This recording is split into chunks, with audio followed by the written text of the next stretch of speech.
ডাক্তারবাবু, আমার চশমাটা বড় গোলমাল করছে আজকাল। আপনি বলেছিলেন বাইফোকালের উপরেরটা দূরের আর নিচেরটা কাছের দৃশ্যের জন্যে। আমি দূরের দৃশ্যগুলোকে দেখতে পাই বেশ বড় হরপে, কাছের দৃশ্যগুলো যেন বর্জেস।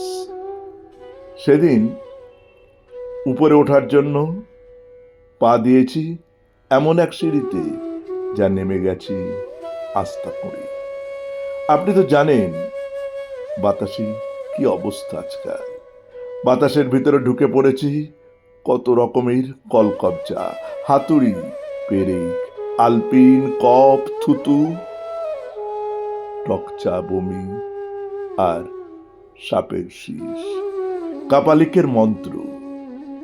এক একদিন একটু পরিষ্কার হাওয়া খেতে গলিঘুজি থেকে বেরিয়ে পড়ি বড় রাস্তায়।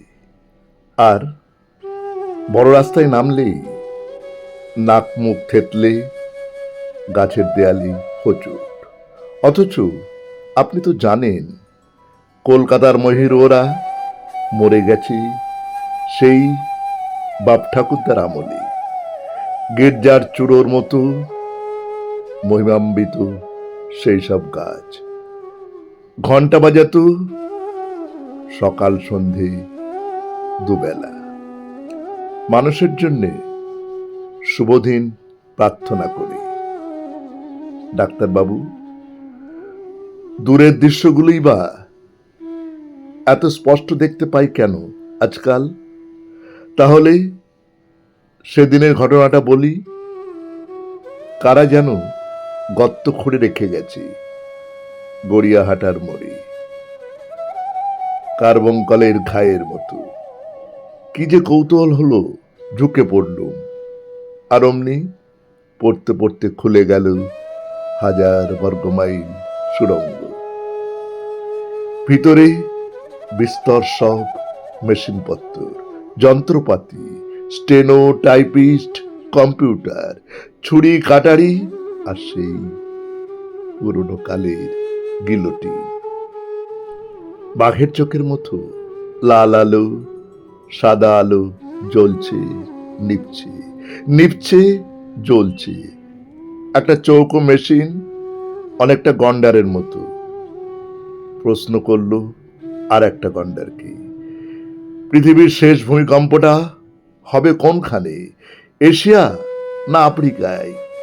অমনি ধাক ধাক ধাক ধাক আগুনের ফুলকি, সাংঘাতিক সব যোগ বিয়োগ। চূড়ান্ত অপমৃত্যুর পর মানুষ পরবে কি রঙের জামা, লাল না নীল? গলায় কি রকম বকলাস পরালে মানুষের মনে হবে বেশ স্বাস্থ্যকর? এইসব নিয়ে প্রচন্ড গবেষণা চলছে সেখানে। আজকাল সাদা সাপটা খবরের দিকে তাকালেও শুনতে পাই ভিটে মাটি থেকে উচ্ছেদের ঢোল শহরত।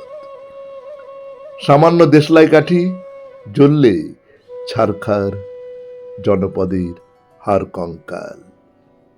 ডাক্তারবাবু, আপনি কি লক্ষ্য করেছেন আগে মানুষের সংসারে কত প্রজাপতি এসে বসত? বালিশে, বিছানায়, ছাদের কার্নিশে, হৃৎপিণ্ডে, কুমারী মেয়েদের লতায় পাতায় কুড়িতে। লক্ষ্মী প্যাঁচার মতো অদৃশ্য হয়ে গেছে সেই সব মৌটুসি, যারা রাজকুমারের খবর পৌঁছে দিত। রাজকুমারীকে এখন আর মানুষকে রাজমুকুটে মানায় না, মানায় বেলবর্ষি আর মাস মাইনে।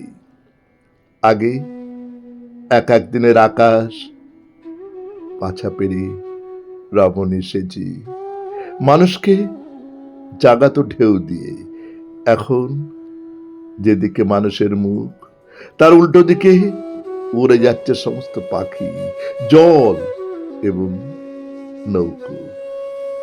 আগে মানুষের একান্ত গোপনীয় অনেক কথাবার্তা ছিল, নক্ষত্রদের সঙ্গে। এখন মানুষের দীর্ঘতম রোদনে নক্ষত্রেরা নির্বাক।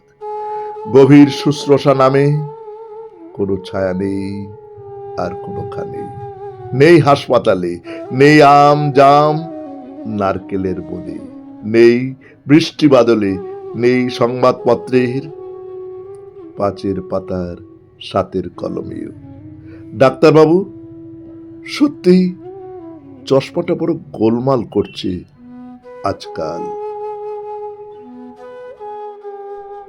নমস্কার, শুনলেন কবিতা ডাক্তারবাবু আমার চশমাটা। কলমে কবি পূর্ণেন্দু পত্রী, উচ্চারণে আমি সুরজিৎ দাস।